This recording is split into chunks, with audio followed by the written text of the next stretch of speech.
Bonsoir à tous, nous nous retrouvons pour notre émission politique. Ce soir, nous partons du côté de la commune de Gourbert avec le maire, le nouveau maire de cette commune, Claude Edmond. Bonsoir et merci d'être avec nous. Bonsoir, bonsoir aux téléspectateurs de Guadeloupe et particulièrement de Gourbert. Claude Edmond, je me suis laissé dire que depuis que vous êtes le maire de la commune de Gourbert, vous avez quelques cheveux blancs en plus. Non, je l'avais avant, peut-être un peu plus, mais j'ai pas l'impression d'avoir une charge sur les épaules. Je le fais, je n'ai pas avec bonheur, je dirais que j'exagère, mais avec beaucoup de plaisir. Donc, j'ai pas l'impression que le poids me pèse sur les épaules. Et c'est un engagement qu'on a préparé à l'avance et qu'on le fait de manière collective. Donc, je le vis très paisiblement. Peut-on quand même dire qu'à un peu plus de 50 ans, votre vie a pris un nouveau départ? Sincèrement, non. Je vous dis mentalement, psychologiquement, j'ai été préparé. Je vis ça avec beaucoup de distance. Je suis dans l'arène déjà, d'une certaine manière. Et c'est une continuité. Je n'ai pas l'impression d'avoir une charge de travail supplémentaire, ni les épaules pour exercer la fonction. Donc, non, je n'ai pas changé. Peut-être le regard des autres a changé vis-à-vis de moi, mais je vis les choses très simplement. Et voilà, pas plus. Être maire, ça peut être cultivateur ou être professeur. Donc c'est une certaine manière une fonction et vous l'exercez avec une certaine compétence et voire une certaine élégance.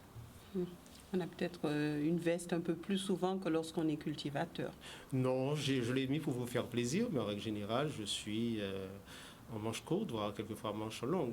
Enfin, de toute façon, avec ou sans veste, vous serez le bienvenu sur ce plateau et vous pourrez répondre aux différentes questions. Alors maintenant, est-ce qu'on va dire que vous avez savouré votre victoire réellement?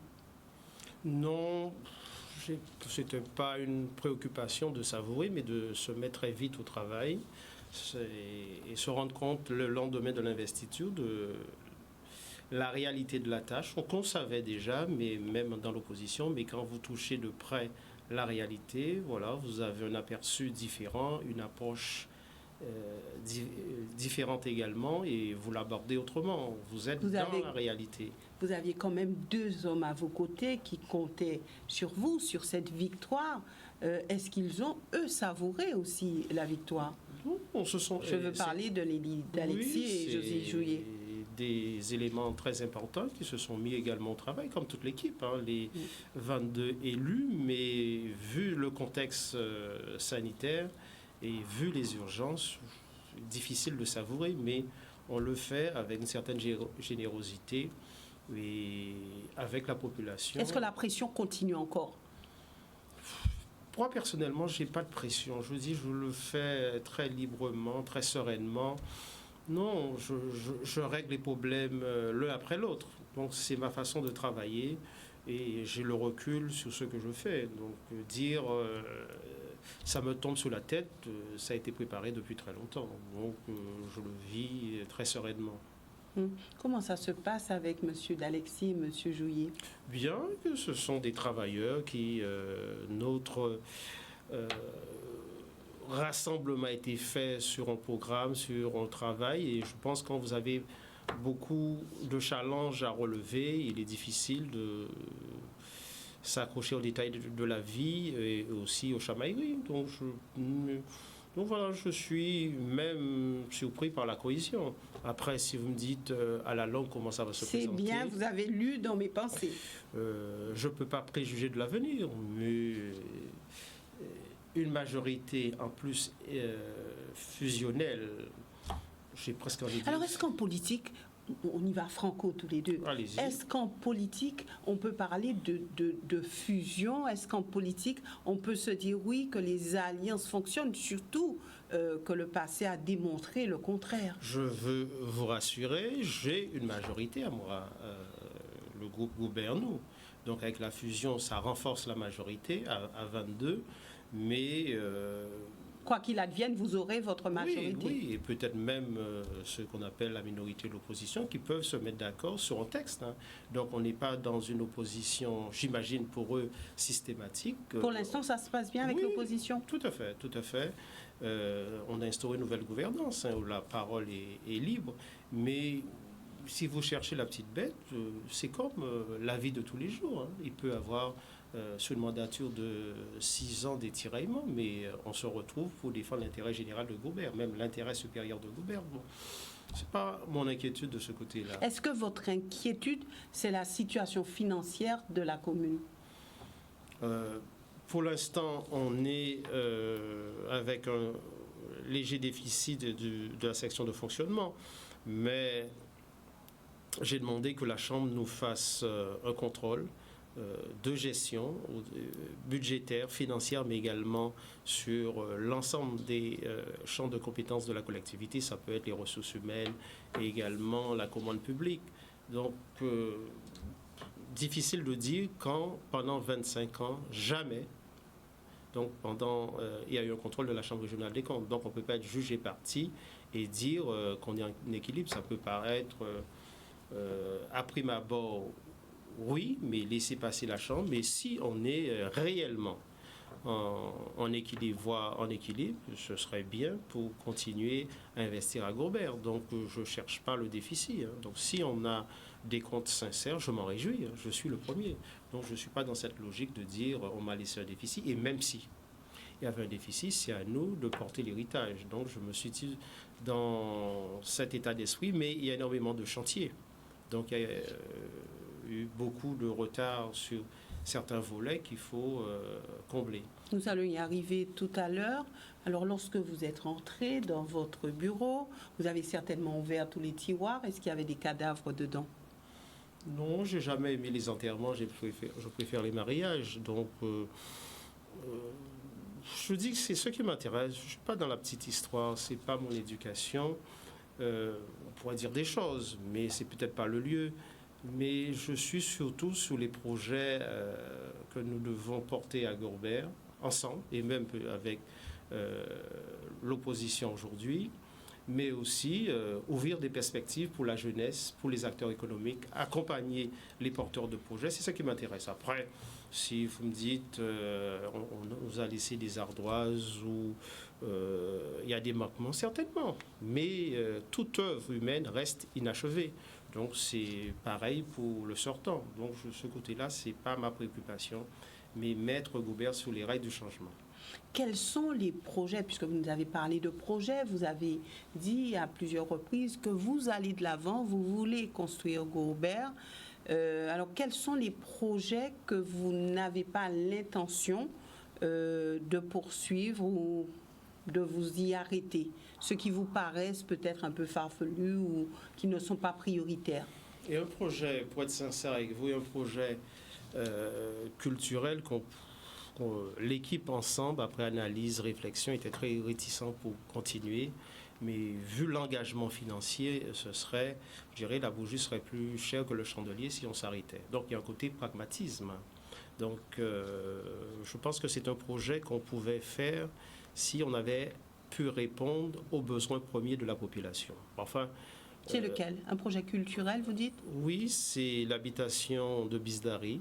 Oui, on en a beaucoup parlé durant la campagne. Mais enfin, je dis, on prend en compte pleinement, à bras-le-corps, l'héritage et on l'assume. Donc, on termine les projets qui sont en cours et après, on a parallèlement des projets privés avec des porteurs de projets aujourd'hui qui s'arrêtent à Gaubert, avec des réalisations sur la mandature, mais aussi, ma préoccupation, c'est développer aussi, revitaliser commercialement le bourg de Gaubert et aussi les quartiers de Gaubert.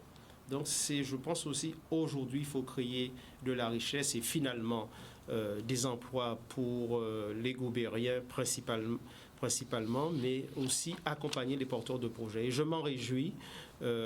C'est où je passe beaucoup de temps, c'est recevoir des porteurs de projets et qui, à cette écoute, peut-être qu'ils n'avaient pas avant, les entendre, c'est un peu cela. et pour les aider, les accompagner par... Est-ce que vous pourrez les aider?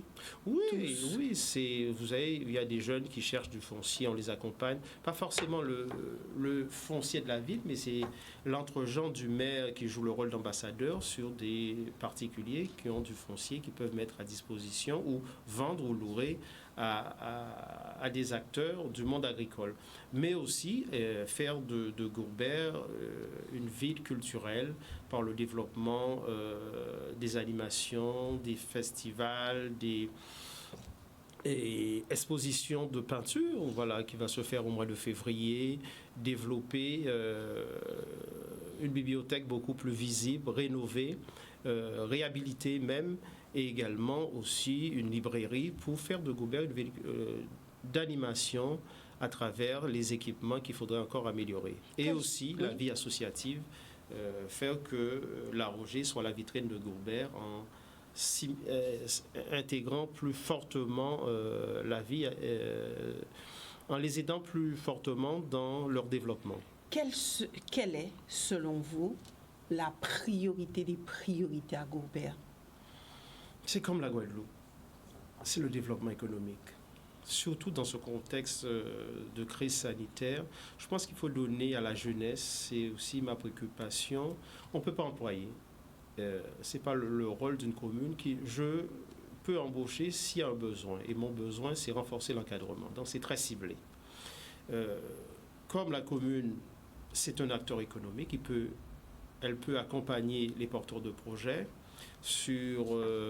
en facilitant trouver des bâtiments, trouvant du foncier, je vous disais, mais aussi en encourageant avec les bailleurs sociaux de mettre à disposition des locaux, des bâtiments pour les porteurs de projets. Donc c'est en cela que nous travaillons avec certains bailleurs sociaux. Nous travaillons aussi, je ne veux pas citer les noms, mais des projets qui portent sur 20 millions, c'est l'hôtel de Dolé. Il y a un projet ici de cinéma. Donc il ne faut pas que ça reste dans les cartons, mais les accompagner vraiment et ouvrir les portes pour ces réalisations. Mais vous verrez très rapidement cette concrétisation par des projets dans Gourbert. Mais on est aujourd'hui dans une phase préparatoire de réflexion et faire en sorte que demain le développement soit pérenne à Gourbert. Je pense que c'est ma priorité. Notre priorité aujourd'hui de l'équipe municipale, développer le territoire par de l'attractivité, qu'on s'arrête à Gourbert pour investir. Vous avez parlé de développement de vos ambitions, mais il y a une réalité, c'est cette crise sanitaire, vous en avez parlé tout à l'heure. Est-ce que vous saurez y faire face financièrement, mais aussi de manière organisationnelle sur le territoire? Ça fait partie, comme je vous le disais, c'est des paramètres à prendre en compte. Vous savez, vous êtes élu, vous ne pensez jamais à cette forme de crise. Donc, on prend cette situation comme on l'a trouvée. Mais la réalité est aujourd'hui très difficile, mais on le ressent à travers une population de plus en plus démunie. Et à travers le CECAS, le Centre communal d'action sociale, où on voit des gens de plus en plus demander des bons alimentaires. Mais c'est une crise passagère. L'objectif aujourd'hui, c'est préparer... Vous pensez que c'est une crise passagère? Oui. Moi, j'aime dire, je n'ai pas connu, mais je suis un féru d'histoire. La Deuxième Guerre mondiale, c'est 4 ans. Hein, et je disais, les gens vivaient. C'est vrai, le nord de la France était occupé, mais les gens vivaient. Et je dis, le symbole le plus important de la vie, les femmes accouchaient. Donc, les gens vivent aujourd'hui et il faut qu'on apprenne à vivre avec cette pandémie et un jour ou l'autre, nous sortirons. Mais c'est un effort de chacun. Mais pendant cette phase, il faut jouer la solidarité entre ceux qui ont, autrement dit, on peut s'arrêter à la famille, ceux qui peuvent aider ceux qui ont perdu leur travail, mais au niveau de la collectivité commune de Gourbert, aider les plus démunis, être à leur écoute et mettre en place une politique sociale pour les aider à traverser cette crise. Mais cette crise n'est pas pérenne. Alors la population dit oui, il y a une crise, il faut jouer la solidarité, mais ce qui fait peur au-delà du Covid lui-même, c'est quand même les impôts, l'augmentation des impôts. Alors cette population dit à quelle sauce nous serons mangés, puisque s'il y a autant de dépenses, autant de moyens à mettre en œuvre, forcément, il va falloir prendre l'argent quelque part et ça sera le contribuable qui va trinquer dans l'affaire. Aujourd'hui, c'est plutôt l'État ou les collectivités qui dépensent par les aides sociales énormément. Après, on sera obligé de se serrer la ceinture. Mais il faut être pragmatique. C'est vrai, c'est ceux qui sont les plus démunis qui en souffrent.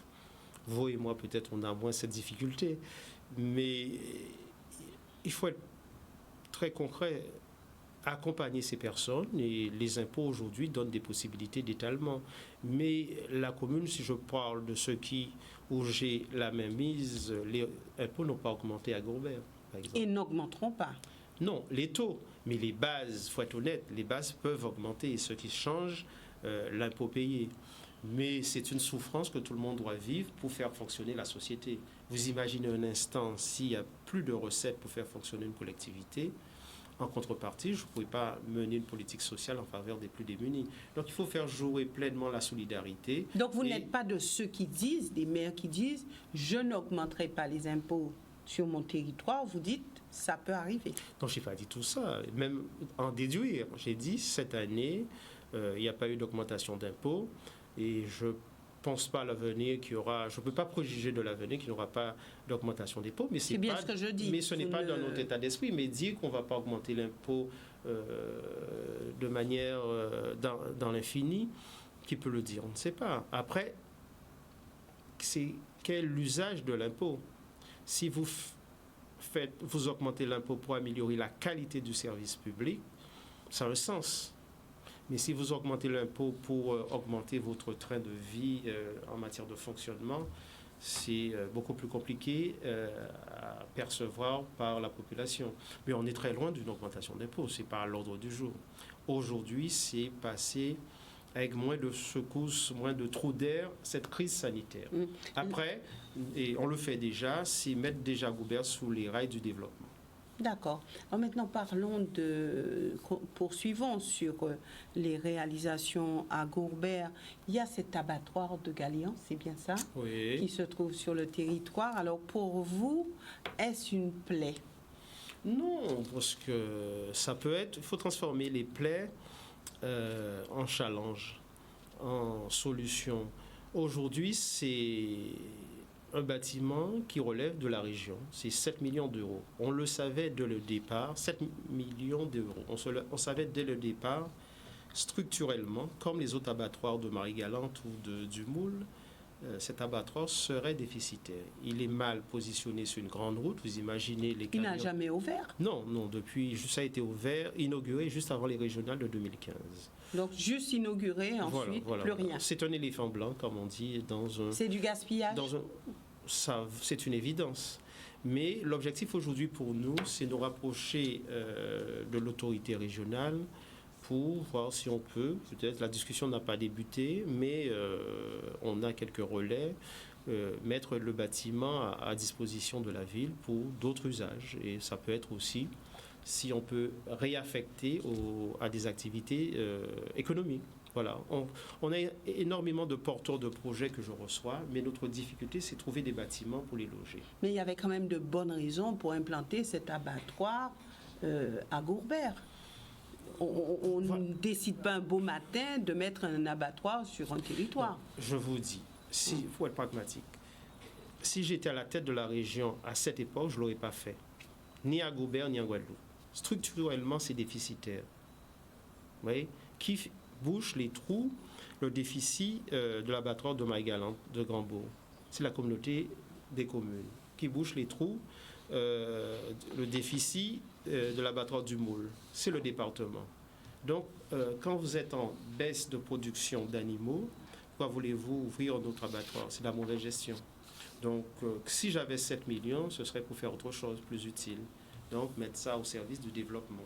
Ou aider à la production animalière. Et ensuite, j'aurais développé des abattoirs. Mais on a fait l'inverse. Voilà. Comme par magie, ou bien peut-être c'était électoraliste. Mais il n'y a pas toujours une pensée. Il y a une idée, mais il n'y a pas toujours une pensée. Nous sommes là pour dire quand même les choses, puisque votre population demande à savoir ce que vous pensez d'un abattoir qui n'a jamais Oui, c'est fonctionné. récupérer le bâtiment et installer des savoir ce professionnels qu'il qui en nous est. réclament des logements. Pas des logements, des locaux commerciaux. Donc on peut le transformer Oui, et en après, faire c'est une discussion qu'on peut entamer avec la région. Parce que c'est un bien... régional. Voilà, parce que c'est un bien qui perd de la valeur. Si vous avez une maison que vous fermez pendant 5 ans, vous pouvez imaginer très facilement le résultat. Détérioration Vous l'avez du bien. visité, vous avez vu dans quel état il est? Oui, de loin, c'est un peu hermétiquement, je l'ai vu, mais de loin, pas eu l'occasion d'entrer physiquement. Parce que je suis maire, mais je n'ai pas encore les clés. Peut-être ça viendra Vous très n'avez pas les prochainement. clés de la mairie? Non, de l'abattoir. Vous parlez de l'abattoir. Je croyais que vous n'avez pas les clés de la mairie. Non, je suis clandestin, mais pas à la mairie. Ah, vous êtes clandestin Voilà, de l'abattoir. de l'abattoir. Il n'y a pas d'autres endroits où vous êtes clandestin, rassurez-moi, Non. sur le territoire de Gobert. Même pas à Canal 10. Là, il n'y a pas de clandestinité, Voilà. rassurez-vous. Très bien. Alors maintenant, parlons de sujets qui intéressent tout un chacun et qui intéressent tous les Guadeloupéens, les prochaines échéances électorales. Oui, ça peut vous intéresser, peut-être pas moi. Mais allez-y. Attendez, je pose ma question. Donc il y a des élections, vous le savez, vous savez que les maires sont très prisés lors des élections. On cherche à savoir un petit peu qui soutient qui y va, qui n'y va pas. Alors, première question sur cet aspect, avez-vous l'intention de vous présenter à l'une de ces élections de 2021? Je vous réponds très simplement non. Pourquoi non? Ça, j'ai suffisamment de charge de travail avec la ville. Je veux aussi avoir cet équilibre de vie. J'exerce aussi une activité professionnelle et je pense qu'il y a d'autres compétences pour gérer la région et éventuellement le département et que j'ai des candidats pour les départementales. Voilà, Vous avez des candidats pour les sortants, départementales? qui sont des soutiens, dont Nicole Herdan et Jacques Anselme. Donc je suis un homme loyal. Je pense qu'ils ont très bien travaillé. Jacques Anselme est premier vice-président. Nicole Herdan, elle brille par sa compétence. Donc je ne voudrais pas brouiller les cartes et être clair avec tout le monde. Et je considère qu'il faut rester sur un mandat et le faire très bien. Je dis très souvent, quand on veut faire tout à la fois, au final, on ne réussit rien du tout. Donc, je me concentre sur le mandat de maire, mais également, ça peut-être vous a échappé, de vice-président du conseil de la communauté de l'agglomération Grand Sud Caraïbes. On a énormément de défis à relever. Alors, permettez que je puisse quand même poursuivre. Oui, vous avez le droit. Alors, votre cœur balance entre le PS et le GUSR?